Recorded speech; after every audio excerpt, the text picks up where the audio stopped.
Hello বন্ধুরা, আজকে আমি করব খাসির মাংসের পাতলা ঝোল। কেননা এত গরমে বেশি রিচ খেলে শরীর খারাপ করবে। তো আপনারা দেখুন আমি কিভাবে খাসির মাংসটা রান্না করছি। মাংসটা আমি ভালো করে ধুয়ে নিয়েছি। ধুয়ে এবার আমি পেঁয়াজ কুচিয়েছি, সেই পেঁয়াজটাকে আমি মাংসের মধ্যে দিয়ে দিলাম। দিয়ে আমি এর মধ্যে আদা, রসুন, কাঁচা লঙ্কা এবং জিরে ধনে পেস্ট করে নিয়েছি। আমি এটাকে এই 2.5 চামচের মতন দেবো।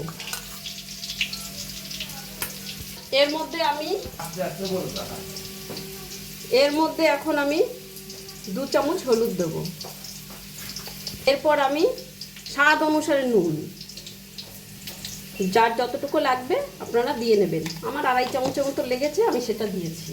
এরপরে আমি সর্ষের তেল দেব ম্যারিনেশন করার জন্য।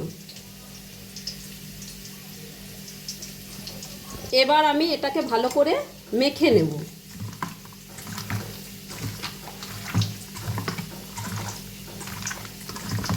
এবার আমার মাখানোটা হয়ে গেছে। এবার আমি 10 মিনিট রেস্টে রাখবো। এবার আমি আলুটা ভাজা বসিয়ে দিয়েছি। আলুটা ভাজতে ভাজতে মাংসটা 10 মিনিটের মতন আমি রেস্ট। এবার আমার আলু ভাজা হয়ে গেছে, আলুগুলো আমি নামিয়ে নেব।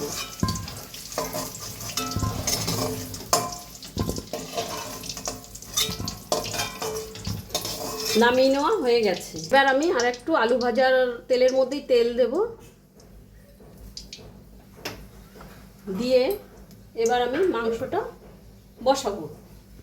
এবার আমি 1 চামচ জিরে সম্বাদ দিলাম। এবার জিরেটা লাল হওয়ার পরে আমি 2টো তেজপাতা দিয়ে দিলাম। জিরে তেজপাতাটা আমার লাল লাল হয়ে গেছে। এবার আমি মাংসটা দিয়ে দিলাম। মাংসটাকে ভালো করে আমি এখন কষবো।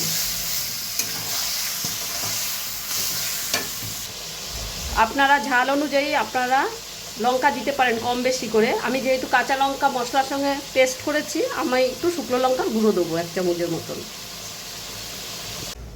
এবার আমার কষানো হয়ে গেছে, ঢাকনাটা আমি খুলে নিলাম। খুলে ভাজা আলুটা দিয়ে দিলাম।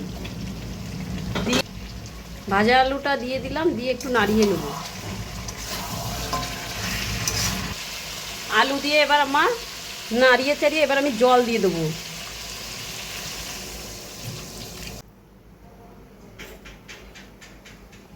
এবার আমি মাংসটা প্রেসার কুকারে দিয়ে সিটি দেবো।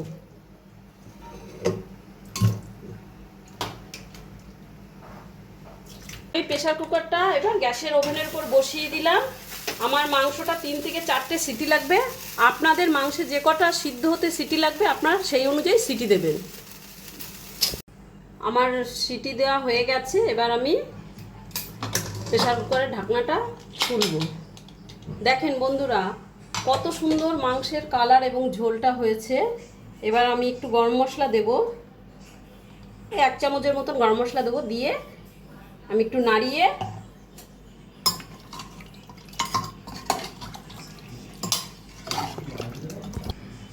আমাদের তৈরি হয়ে গেল খাসির মাংসের পাতলা ঝোল। বন্ধুরা, আপনারা বাড়িতে এরকমভাবে গরমের মধ্যে করে খাবেন, শরীরে কোনো অসুবিধা হবে না।